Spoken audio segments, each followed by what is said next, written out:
किसान भाइयों नमस्कार। भारत भूषण त्यागी, कृषि तीर्थ, ग्राम मीठा, जनपद बुलंदशहर। सहृदय भाव से फिर एक प्रस्तुति आपके साथ। और आज का विषय और भी थोड़ा गंभीर है और विषय है कि खेती में हमारी मानसिकता और प्रकृति का स्वरूप। साथियों, हम प्रकृति को जिस मानसिकता से देखते हैं उसी मानसिकता के साथ प्रयास भी करते हैं। मानसिकता और प्रयास दोनों आपस में एक गुथे हुए हैं। बिना मानसिकता के, बिना विचार के कोई प्रयास होता ही नहीं। इसलिए खेती पर हमारी मानसिकता का क्या क्या प्रभाव आया है और किस प्रकार से विचारधाराओं के प्रभाव में खेती अपना स्वरूप बदलती रही है, उस पर भी हमको मंथन करने की ज़रूरत है। हम अपने पूर्वजों के प्रति कृतज्ञ हैं, जिन्होंने नाना प्रकार के प्रयोग करते हुए हमको खेती का एक ऐसा मॉडल दिया जिसमें खेती और प्रकृति के गहरे संबंधों को जानने का अवसर हमको प्राप्त हुआ। साथियों, ये बहुत छोटी बात नहीं है। इसके लिए हमें अपने ऋषियों के पुरुषार्थ को बहुत ही कृतज्ञ भाव से देखने की ज़रूरत है और उसमें ये भी देखने की ज़रूरत है कि समीक्षा पूर्वक कितनी बातें बहुत सार्थक रूप ले चुकी हैं और कितनी बातें अभी सार्थक रूप नहीं ले पाई हैं। यदि बातें सार्थक रूप नहीं ले पाई हैं तो वो जो अधूरापन है उसको मिलकर हम सभी कैसे पूरा करेंगे, ये जिम्मेदारी का भाव यहाँ से उदय होता है। मैं आज ये वीडियो आपको इसी जिम्मेदारी के भाव से प्रस्तुत किया हूँ कि हम सब मिलकर, क्योंकि धरती एक साझा कार्यक्रम है। ये धरती किसी एक आदमी के विचार से नहीं चलती, ये धरती किसी एक आदमी के मान्यता से नहीं चलेगी और एक आदमी कुछ कहेगा और धरती चलेगी, ऐसा नहीं है। धरती की अपनी एक सुंदर व्यवस्था है। उस व्यवस्था को जैसा है वैसा हम यदि समझेंगे तो हम समाधान की ओर जाएंगे और यदि हम अपनी दृष्टि से कुछ देख कर और कुछ मान कर आगे बढ़ेंगे तो कुछ समय के बाद में फिर हम कहीं ना कहीं एक समस्या के दौर में आते हैं और फिर हम उदाहरण देते हैं कि परिवर्तनशीलता प्रकृति का नियम है, लेकिन ऐसा है नहीं। प्रकृति की परिवर्तनशीलता और आदमी की मान्यताओं में जो परिवर्तनशीलता है, दोनों अलग अलग बात है। प्रकृति की परिवर्तनशीलता नियम और सिद्धांतों के साथ निरंतर है, वो नित्य वर्तमान है। हम प्रकृति की एक एक इकाई, एक एक वस्तु को देख सकते हैं, वो निश्चित आचरण के साथ में, निश्चित फल परिणाम के साथ में वो बराबर बनी हुई है। धरती अपने परिणाम के साथ है, सभी वनस्पतियाँ अपनी बीज परंपराओं के साथ हैं, सभी पशु पक्षी अपनी वंश परंपरा के साथ हैं। हम ना अपने आचरण के साथ हैं, ना हमारे कोई विचार की एक रूपता है, ना हमारी मान्यताओं का कोई आधार है। और इन्हीं शब्दों और शब्दों के प्रपंच के रूप में फंसकर हम कहीं ना कहीं अपनी अपनी बात को श्रेष्ठ सिद्ध करने के रूप में आगे बढ़ते हैं। ये कोई बुरी बात भी नहीं है। श्रेष्ठता मानव का कार्य है, मानव का हैसियत है, मानव का अस्तित्व है। लेकिन श्रेष्ठता की वस्तु तो एक होगी। श्रेष्ठता की वस्तु की यदि एक रूपता नहीं आएगी तो आपके देखने का नज़रिया अलग, उनके देखने का नज़रिया अलग, और उसको हम इस तरीके से प्रस्तुत कर दें कि जैसी दृष्टि वैसी सृष्टि, तो ये सूत्र तो कहीं पूरा पड़ता नहीं। क्योंकि हमारे देखने से सृष्टि में कोई बदलाव नहीं होता, पर हमारी मान्यताओं से हम सृष्टि को जैसा देखेंगे वो समस्या का कारण जरूर बनेगा। इस पर बार बार विचार करिए। मैं खेती और मानसिकता को लेकर ये बात इसलिए कहना चाह रहा हूँ कि आज दुनिया में खेती का जो संकट खड़ा हुआ है वो व्यापार की मानसिकता से खड़ा हुआ है। व्यापार की मानसिकता क्या है? शरीर की सुविधाओं के लिए जो हमने कृत्रिम तंत्र बनाया, उसमें हमने शरीर सुविधाओं की वस्तुओं के वितरण की जो व्यवस्था बनाई, वो व्यवस्था सुविधाओं को इतना गहरा रूप लेती गई कि उसमें मुद्रा और कृत्रिमता बाजार के रूप में खड़ी हो गई। वो मुद्रा और बाजार के खेल में जो लाभ की मानसिकता खड़ी हुई, कम देकर और ज़्यादा लेना, उसके आधार पर मनुष्य प्रकृति को देखना बंद कर दिया और उन चीज़ों को देखा जहाँ पर उसको कम समय में, कम श्रम से और कम लागत से ज़्यादा चीज़ें मिलती हैं, उन्हीं की तरफ उसका ध्यान गया। इससे क्या हो गया? मनुष्य अपनी समझदारी को भी भूल गया, मनुष्य अपने श्रम को भी भूल गया, मनुष्य अपने धन को भी भूल गया और परधन की ओर कम देकर ज़्यादा लेने की प्रवृत्ति के आधार पर हमने प्रकृति को देखा। ये एक मानव ने शरीर सुविधाओं को केंद्रित करते हुए, व्यवस्थित करते हुए, वितरण व्यवस्था बनाते हुए ये व्यवस्था बनाई है। हम उसकी भी सराहना करते हैं, लेकिन अधूरी बात को हम पूरी बात मान लें तो वो साथियों ठीक नहीं है। अधूरी बात तो अधूरी रहेगी। इसलिए फिर क्या किया जाए? व्यापार शब्द अलग संकेत देता है और व्यवसाय शब्द अलग संकेत देता है। व्यवसाय शब्द प्रकृति की उत्पादन व्यवस्था के साथ जुड़ा है, जहाँ पर गुणात्मक उत्पादन है, समय के साथ उत्पादन है, आदमी की आवश्यकताओं से ज़्यादा उत्पादन है, धरती की एक एक वस्तु से ज़्यादा उत्पादन है। यहीं पर समृद्धि का आधार बनता है।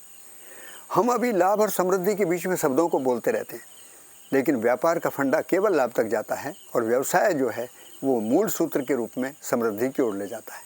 हम यदि इन दोनों के अंतर को नहीं समझेंगे तो खेती में जो भी काम करते रहेंगे उसमें बोलते रहेंगे समृद्धि की बात और करते रहेंगे लाभ के लिए। साथियों, लाभ की मानसिकता से कोई भी प्रयास होगा वो समृद्धि का कारण बनता ही नहीं। यदि देश को आत्मनिर्भर बनाना है और दुनिया के सामने ये एक उदाहरण पेश करना है, हमें अपनी इकोनॉमी को बहुत ही स्थिरता के साथ में सर्कुलर इकोनॉमी के रूप में बहुत व्यवस्थित रूप देना है, तो उसके देश के मनुष्यों को, अर्थशास्त्रियों को भी सभी से निवेदन है कि ये समझना होगा कि वो कृषि को व्यवसाय के दर्जे में ले जाएं, व्यापार के दर्जे में नहीं। अर्थात उत्पादन प्रबंधन की ओर बढ़ें, लागत प्रबंधन से मुक्ति पाएं। लागत प्रबंधन में प्रकृति के साथ में कृत्रिमता अपनाई जाएगी। रसायनों का दबाव, मशीनों का दबाव, ईंधन का दबाव, आदमी के श्रम की हीनता, धरती की उर्वरता का क्षरण, वातावरण पर दुष्प्रभाव, ये सारे लक्षण देखने को मिलेंगे। इनमें हम बात कितनी बड़ी बड़ी करते रहें, लेकिन समस्या यही होगी कि हम समस्याओं को ही प्रबंध करने में लग जाते हैं और समस्याओं का प्रबंधन नहीं होता। साथियों, समाधान समझ में आता है तो समस्या अपने आप खत्म होती है, तो समस्याओं का समाधान भी नहीं होता। तो ऐसे में मेरा मन केवल बार बार यही करता है कि मानसिकता बदलेंगे तो खेती बदलेगी, मानसिकता बदलेंगे तो प्रकृति की ओर दृष्टि जाएगी, प्रकृति की ओर दृष्टि जाएगी तो जीने का एक नया आकार उभरता है। समझदारी पूर्वक ये देखने को मिलता है कि प्रकृति में एक एक इकाई परस्पर पूरक है, व्यवस्था सहज क्रियाशील है और ये पूरकता ही कहीं ना कहीं एक बड़ी व्यवस्था का स्वरूप लेती है। तो वो सहस्तित्व रूप में, सूत्र रूप में यदि आप उसको समझना चाहें तो मध्यस्थ दर्शन, सहस्तित्ववाद इस समय मानव जाति को उपलब्ध है।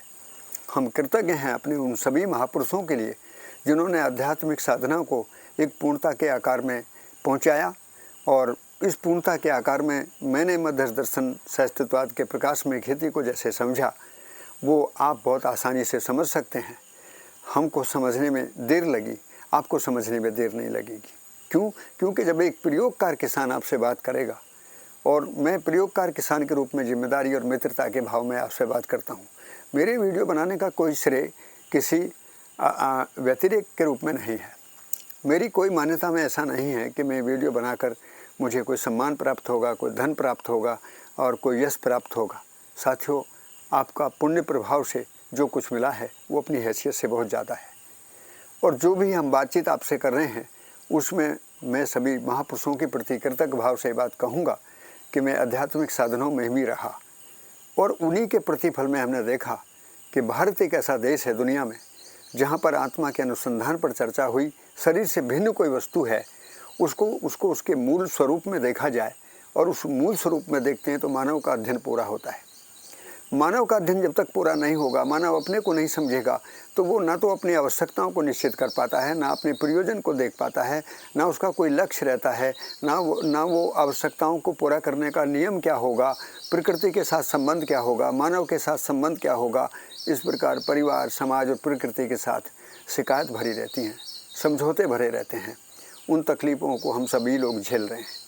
हम कहीं बाहर के अन्य किसी ग्रह से नहीं आए, लेकिन वास्तविकता में देखा सच्चाई सामने आती है तो सच्चाई मुझको भी स्वीकार होती है, आपको भी स्वीकार होती है।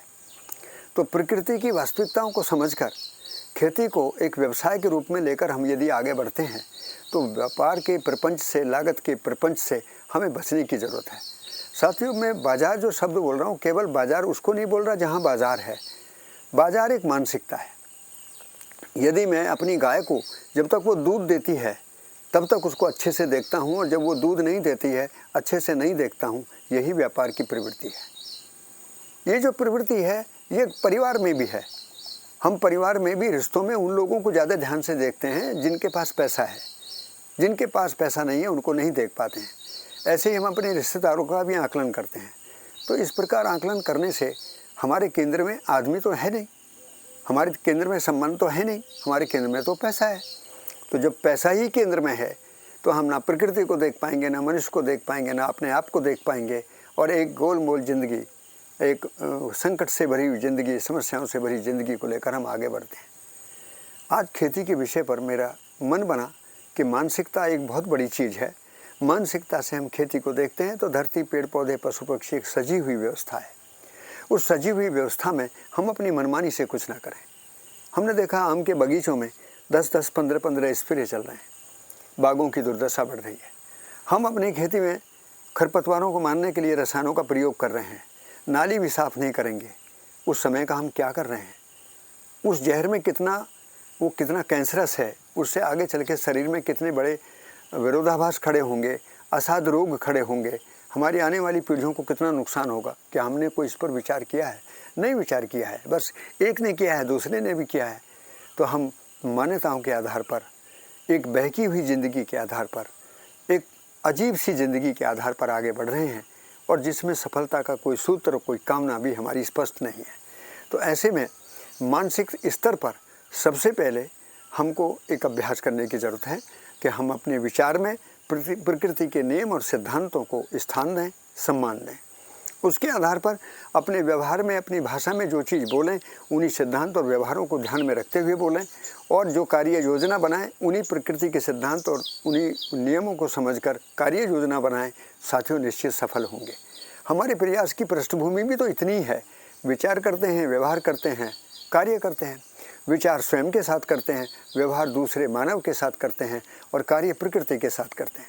विचार में भी एक नियम है। वो नियम क्या है?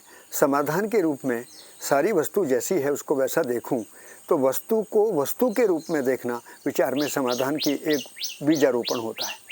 ठीक उसी प्रकार से व्यवहार में सामने वाला भी ऐसे ही समझ सकता है, ऐसे ही जी सकता है, उसका लक्ष्य भी मेरे ही जैसा है, वो भी मेरे ही जैसा है। इस समानता के साथ में व्यवहार करते हैं तो व्यवहार में न्याय सूत्र के रूप में आ जाता है। इसी प्रकार प्रकृति में जाते हैं, पेड़ पौधे, धरती को देखते हैं तो उनका एक निश्चित नियम है। उसको समझकर यदि हम काम करेंगे तो निश्चित सफल होंगे। तो विचार में समाधान, व्यवहार में न्याय और कार्य में नियम का अभ्यास करने से मानव अपने में सार्थक दिशा की ओर बढ़ेगा। ऐसी शुभ संकल्पना के साथ आप सभी को पुनः प्रणाम करते हुए मैं अपने वचन को रोकता हूँ। नमस्कार।